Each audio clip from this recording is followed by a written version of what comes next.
Hey guys, welcome back in YouTube channel Nikku Chaudhary reaction video. मैं हूं नताशा। हम बात करने जा रहे हैं यहाँ पे बसंती जी और उनकी फैमिली के बारे में। देखिए, मैटर इतना बड़ा है, गरमाया हुआ है, तो इसलिए इसके लिए वीडियो बार बार आ रही है। अभी भी कुछ ऐसा हो गया है कि अचानक से मैंने सोचा कि चलिए पहले वीडियो बना लेते हैं, क्योंकि यहाँ पर काफ़ी ज़्यादा गुमराह किया जा रहा है जनता को, पब्लिक को, जिसके लिए बार बार रिएक्शन लेकर हम हाजिर हो जाते हैं कि क्या सच में चीज़ें हो रही है या नहीं हो रही है। देखिए, जब दो पक्षों की कंट्रोवर्सी होती है, लड़ाई झगड़ा होता है, तो लोग भी दो कुछ चीज़ों में बढ़ जाते हैं, जैसे कि यहाँ हो रखा है। कुछ लोग बसंती का साथ दे रहे हैं, कुछ लोग अनीता जी का साथ दे रहे हैं, और कुछ वहाँ पर ऐसे हैं जो इधर से भी बोल रहे हैं उधर से बोल रहे हैं, क्योंकि उनको कुछ समझ में नहीं आ रहा कि आखिरकार क्या हुआ है। अब किस तरीके से बसंती और उनके बेटे और उनके जो परिवार वाले हैं ना, उन्होंने स्क्रिप्ट तैयार की थी अनीता जी और उनके फैमिली को बदनाम करने के लिए, वो मैं यहाँ पे रिवील करूँगी, जो कि अभी चीज़ें खुलकर सामने आई है। सबसे पहली बात तो ये, अनीता जी की वीडियो परसों सुबह ही आ चुकी थी, यानी कि जिस दिन चोट लगी 16 तारीख को, 18 तारीख को सुबह आ चुकी थी उनकी वीडियो। उनकी वीडियो के आने के बाद में हंगामा जब मचता है तो एक कम्युनिटी छाप दी जाती है। कम्युनिटी में सब चीज़ों को झूठा बता दिया जाता है। उसके थोड़ी देर बाद में ही कम्युनिटी डिलीट हो जाती है, यानी कि पब्लिक को गुमराह करने की कोशिश। स्क्रिप्ट अच्छे से तैयार नहीं हुई थी, इसलिए वो डिलीट कर दी गई। उसके बाद में एक वीडियो डाली जाती है जिसका टाइटल थंबनेल हम आपको बता चुके हैं कि टाइटल किस तरीके का था। जैसे ही आप उस वीडियो को ऑन करने जाएंगे, वीडियो भी वहाँ से रिमूव थी, यानी कि वीडियो अवेलेबल ही नहीं थी वहाँ पर। यानी कि फिर से जो स्क्रिप्ट तैयार की गई थी, शायद उसमें इतना वजन नहीं था कि उसको आगे बढ़ा दिया जाए। इतना होता है, बातें चलती रहती है, लोग वीडियोस बनाते रहते हैं। शाम को एक रात के समय लेट नाइट एक वीडियो आती है बसंती जी के बेटे की, जो कि कुछ चीज़ों का खुलासा करता है। उन खुलासों में जो चीज़ें आती है उससे ऐसा लगता है कि जो अनीता जी हैं उन्होंने बहुत चीज़ें छुपाई हैं, और भाई वो बहुत अत्याचार भी करती है बसंती के ऊपर पहले से ही। उसके बाद में फिर बसंती की एक वीडियो आती है रोते हुए।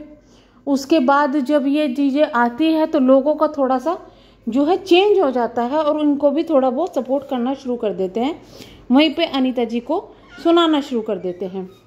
तब ये चीज़ें होती है तो फिर वीडियोस पे वीडियोस आते हैं दोनों तरफ से, कभी कुछ आते हैं कभी कुछ आते हैं। लेकिन आज जिस तरीके से दिखाए जा रहे हैं सबूत, जिस तरीके से जो चीज़ें हो रही है, और इसी बीच में जो बसंती है वो बार बार इमोशनल कार्ड खेलते हुए भी नज़र आ रही है। ये चीज़ें आपने देखी होगी कि भाई मैं अकेली औरत हूँ, ये कर दिया वो कर दिया, ये चीज़ें भी आपने देखी होगी। वो उन्होंने उनका हिसाब से कि उन्होंने मारपीट नहीं की, वो तो बस निकाल कर बाहर फेंक रहे थे, क्योंकि उन्होंने सामान फेंका था, और सामान क्या था, एक कट्टा था जिसको फेंका गया था। अब जो लाला जी की आज वीडियो आई है सुबह, उससे तो ये क्लियर हो गया कि पूरा जो सीन हुआ है उस वक्त में वो क्या हुआ है। लेकिन अभी जो वीडियो आई है, उनके बेटे ने जो वीडियो डाली है, उसमें वो चीज़ भी क्लियर हो गई जिसमें ये बोला जा रहा था कि भाई जब लाला जी को इतनी ज़्यादा चोट लगी थी तो वो शाम को ही जो इनके पड़ोसियों के यहाँ पर सामान आया था, यानी कि सेफ आई थी, अलमारी आई थी, उसको कैसे उठाने के लिए चले गए। अब ये बात भी किसने लोगों के मन में डाली, इनके बेटे ने, यानी कि बसंती के बेटे ने। इन्होंने शॉर्ट वीडियो में वो चीज़ डाली, इन्होंने लोगों में भी इस चीज़ को बार बार पॉइंट आउट किया, तो लोगों के दिमाग में भी आया, हमने भी ये चीज़ पॉइंट आउट की कि शायद इतनी चोट नहीं लगी जितनी बोली गई। लेकिन सवाल यही उठता है, जैसे उन्होंने पुलिस FIR में चोट के बारे में जिक्र किया है, बेहोश होने के बारे में जिक्र किया है, तो पुलिस FIR में झूठा तो नहीं लिखा जाएगा, क्योंकि मेडिकल हुआ होगा। अब ये चीज़ क्लियर कर दी है। उनका बेटा खुद पड़ोसियों के यहाँ गया और बताया कि किस तरीके से झूठ बोला गया है। 16 तारीख को चीज़ें हुई है, 18 तारीख को ये जो सेफ है उनकी आई है, और उस चीज़ को उन्होंने वहाँ पर उठाया है, जो भी किया है, और 18 तारीख को ही ये वीडियो डली थी सेफ वाली। तो आप देख सकते हैं कि किस तरीके से एकदम से स्क्रिप्ट तैयार की गई, किस तरीके से सब किया गया, और किस तरीके से चीज़ों को बरगलाने की, झूठ बोलने की कोशिश की जा रही है। भाई वाह, यहाँ पर मेरे पास में एक बहुत कमेंट आ रहे थे, जो इनका बेटा है गोलू, वो बहुत ज़्यादा तेज है, ये लोग बहुत ज़्यादा तेज है। तो ये चीज़ मानने की है, क्योंकि जब से ये चीज़ें हुई ना, गोलू को ही इन्होंने आगे किया हुआ है। बस एक काम हो रहा है, बसंती जी यहाँ पे इमोशनल कार्ड खेल रही है और गोलू आकर यहाँ पर दूसरों पर ब्लेम लगा रहा है कि हमें तो दबाने की कोशिश करते हैं, हमें ये करते हैं, वो करते हैं। आप सच्चाई क्यों नहीं बता रहे कि आपने मारपीट की तो किस हक से की और क्यों की? आपको वहां पर मारपीट करने की जरूरत क्या पड़ रही थी? इतना ही नहीं, उन्होंने ये भी बताया कि किस तरीके से कुएं में डालने की कोशिश की गई। और ये चीज़ मैं पहले भी बोल चुकी हूँ कि भाई जो लोग बोल रहे हैं कि कुएं में तो जगह ही नहीं है, ग्रिल है वो साइड में रखी हुई है, वो भी फिक्स नहीं करवाई गई, वो भी ऐसे ही रखी हुई है और उसके पास से साइड से जगह है निकलने की, तो वहां से किसी को भी आराम से गिराया जा सकता है अंदर।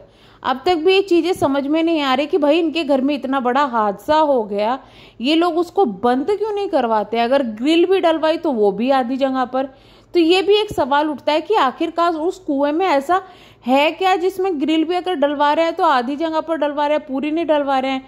क्या गांव वालों को, आस पड़ोस वालों को ये बसंती ने सफाई दी थी कि भाई हमारे साथ में औरों का भी इसमें हिस्सा है इसलिए नहीं करवाते। अब उससे पानी तो आता नहीं होगा, उसमें गिरने से एक व्यक्ति की मृत्यु हो गई, पानी तो उसमें कुछ मतलब ही नहीं बैठता।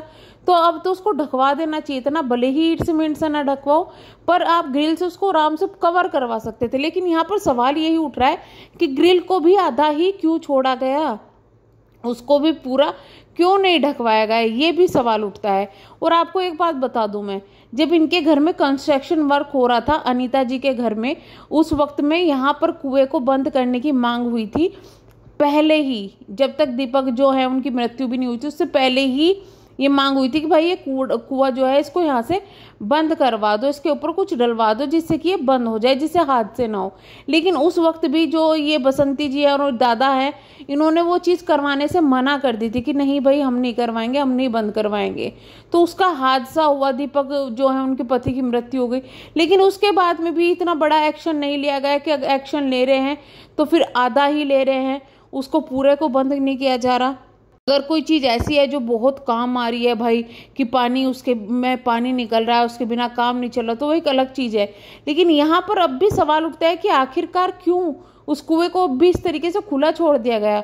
और कहीं ना कहीं यहाँ पर जो चीज़ें आई है उससे यही क्लियर हो रहा है कि लड़ाई झगड़ा हुआ है। बसंती जी है जो उनके भाई वहाँ पर लड़ाई करने के लिए गए और वो इस मूड में ही आए थे कि हम लड़ाई करेंगे, और वो चीज़ें उन्होंने वहाँ पर कर दी। इसके बाद में उनको उम्मीद नहीं थी शायद कि सोशल मीडिया पर ये चीज़ें ले आएंगे। सोशल मीडिया पर जब ये चीज़ें आ गई उसके बाद इन लोगों को समझ में ही नहीं आया कि क्या करें। तो स्क्रिप्ट झूठी स्क्रिप्ट तैयार की जा रही। अरे सच्चाई तो बोलो, तुम लोगों ने ऐसा क्यों बोला कि 16 तारीख को सेफ आई थी? क्योंकि जो वीडियो अपलोड हुई है वो उनके पड़ोसी के चैनल पर, वो भी 18 तारीख को अपलोड हुई है। जब 16 तारीख को चीज़ें हो गई, 2 दिन का उन्होंने वेट किया, शायद FIR वगैरह का वेट किया, FIR हुई होगी, उन चीज़ों का वेट किया, या 2 दिन तक वो समझ रहे होंगे कि इन चीज़ों को डालें या नहीं डालें, उसके बाद उन्होंने डाल दी सोशल मीडिया पर। जैसे कि बच्चे भी बता रहे थे उनके, और वहाँ पे भी कि जो उनके फादर लाला जी वो नहीं चाहते थे चीज़ें सोशल मीडिया पर आए, लेकिन अब डालनी पड़ी।